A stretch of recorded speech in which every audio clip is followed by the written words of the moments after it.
What's up guys, Devil Gamer here, and this is my newfound crack addiction. This game is called Survarium, and what Survarium is a spiritual successor to Stalker, one of the greatest games of all time. Now, a little bit about this game. This game is free to play, early access on Steam right now. It has a long road to go before it hits a lot of the things that I want to see in it, and a lot of you want to see in it right now. But as it stands right now, all they have is the PvP module in it. And there are a few quirks, a few bugs. I mean, it is really early on, but they're working out a lot of the balancing issues with the PvP module, because at some point in time, it will have a free play, which is more of an instanced open world where it's PvP but mixed with the Stalker universe. Now, this does follow the Stalker storyline. There are the right factions, you know, the background's all the same. So it is a spiritual successor to Stalker, but with a lot of current upgrades to it. The graphics for it are beautiful. The maps are really awesome. Now, a lot of people, when I streamed it, were saying how this game just looks like Call of Duty. Now, I automatically assumed everybody was talking about Call of Duty 4, because Call of Duty 4, a lot of the maps took place in Eastern Europe. And that's why they look so run down, you know, everything like that, which is exactly where Stalker takes place. So these maps are kind of modeled the same way that the Call of Duty 4 maps were modeled. Eastern Europe, which is dilapidated, old, very run down. No offense to anybody that lives there. Please don't get mad at me. I'm just, you know, making a comparison. And that's what a lot of these maps are. Now they have the anomalies and artifacts in here, and there's plenty of areas you can run into that if you don't have a respirator on, you're going to die, which is really a really cool feature. A lot of the maps, one of the cool things about it was the maps actually have a kind of hide-and-seek feel to it.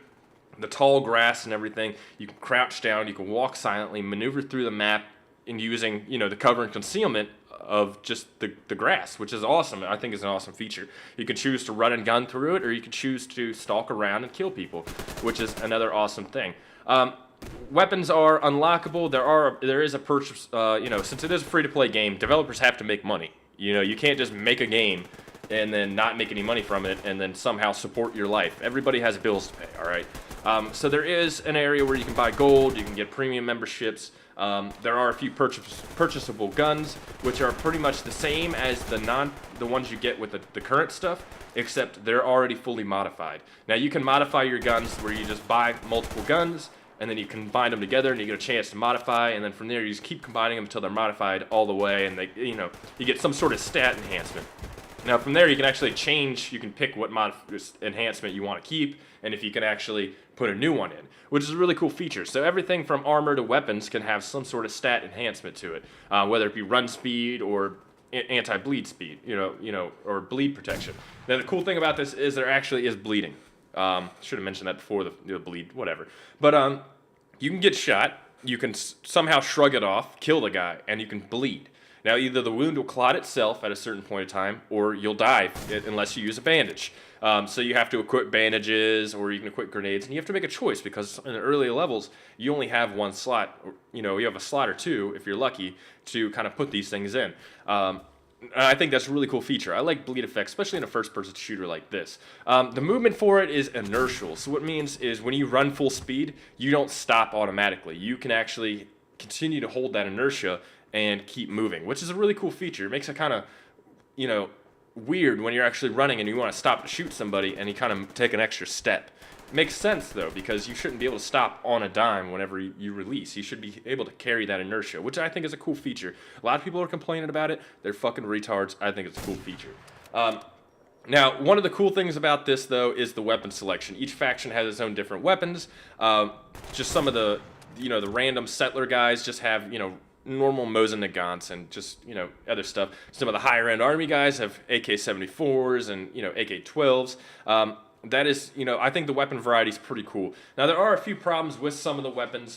The weapon noises are actually very cool. I like the weapon sounds at a distance. Even the suppressed weapons like the VSS make a really cool sound when you're firing them. I mean, you just hear the bolt slap. And that's a really cool thing about the VSS. When you're getting shot at with a suppressed weapon, all you hear, the impacts are all around you, which is really, really cool. The weapon sounds are really awesome. They take a very high priority over every other sound. I mean, it just drowns out everything, which is a really cool feature.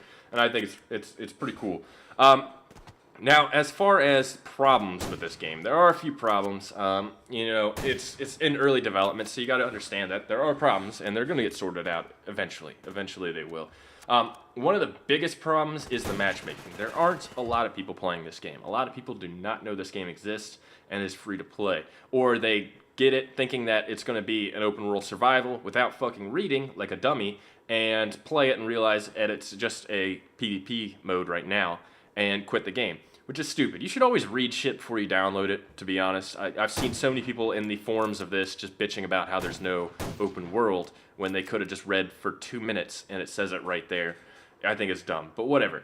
So there aren't a lot of people playing at the moment, and so the matchmaking is a little slow getting matches together, which I hope, maybe this video will change. Maybe I'll hop on tomorrow and it'll be done in 5 minutes. So the matchmaking could take sometimes between 2 minutes to 15 minutes, depending on your level. The higher level you get, the harder it becomes to get into matches. But that'll change. Once more people start figuring this out, that this game's actually here, the more people get on the servers, the faster matchmaking will be. So that's not really a problem at the moment, it's just a lack of players.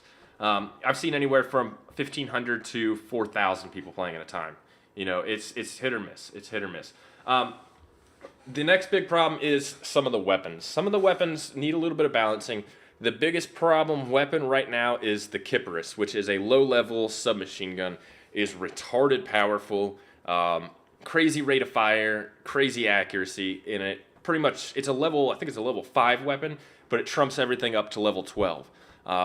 That's going to get fixed when they actually do the weapons balancing, but until then, as soon as you can unlock it, get it, use it, exploit it, because everybody else is using it. So just get the S.T.A.L.K.E.R, you'll be good to go. The next thing is the spawn camping. The spawn camping can get a little out of control. At the moment, there are only set spawns for each side. One side spawns in one place, the next team spawns in the other place. There's no protection in them. You only get like a few 5-second spawn protection, but after that, there's nothing, and there's nothing to stop the other team from walking in there. Now, if your team sucks, within the first 30 seconds, you could have the entire midfield lost, and the entire enemy team can be standing there waiting outside your spawn. It gets pretty bad at times. It definitely does get pretty bad with the spawn camping, especially if you're on a really shit team. You'll just get locked in there, and every time you come out, you'll maybe kill one, but 2 or 3 people will gun you down. It gets pretty bad. Now, I'm hoping the developers are actually kind of heeding a lot of what the people say and realize that this is a problem at the moment and they need to take care of this. I've been trying to get a hold of the developers to actually contact me. I want to ask them a few questions about that. But to me, it seems like all you'd have to do is just add in a quick rotating spawn to where, say, Team A and Team B pushes past a certain number of players past a certain side on a spot to Team A spawn. Team A then spawns in Team B spot, and B spawns in Team A spot. Just a quick rotating spawn. I think that would alleviate a lot of problems with that, but hey, I'm not a developer. I'm just a YouTuber, so what do I know? Fuck, right? But it's actually pretty cool. This game, it definitely has the Stalker feel to it, and I'm glad to see them starting with the PvP first to fix, because that's always going to be, especially when you do like an open world game, if the PvP isn't locked down right away, you're going to get a lot of people complaining. So I'm glad they're taking the time to actually do the PvP mode first and balance out the weapons and everything, and then move on to the online free play, and then all you have to do is worry about the free play, and the PvP in the free play will be completely fine because you've already balanced out everything and ironed out all the kinks on that. So this is actually a really good idea. Give somebody something to do at the same time, and the replayability at the same time, and helps you in the future with just player complaints, because there are going to be complaints about it. And I think it's actually a really cool thing that they're doing. And, more power to them for doing it this way. But there are a lot of complaints, people expecting this to be open world right in the start, but hey, like I said, you gotta read shit, man. You gotta read it. But this game is awesome. It's on Steam. Check it out, free to play. I'm currently addicted to it. I'm always on there. If you see me in a lobby, you can talk to me. I'll talk to you. But it's definitely, check it out. It's called Survarium. It's the spiritual successor to Stalker, and it's definitely gonna be really awesome once they start working on it a lot more. So definitely check it out, and I'll see you guys on the battlefield.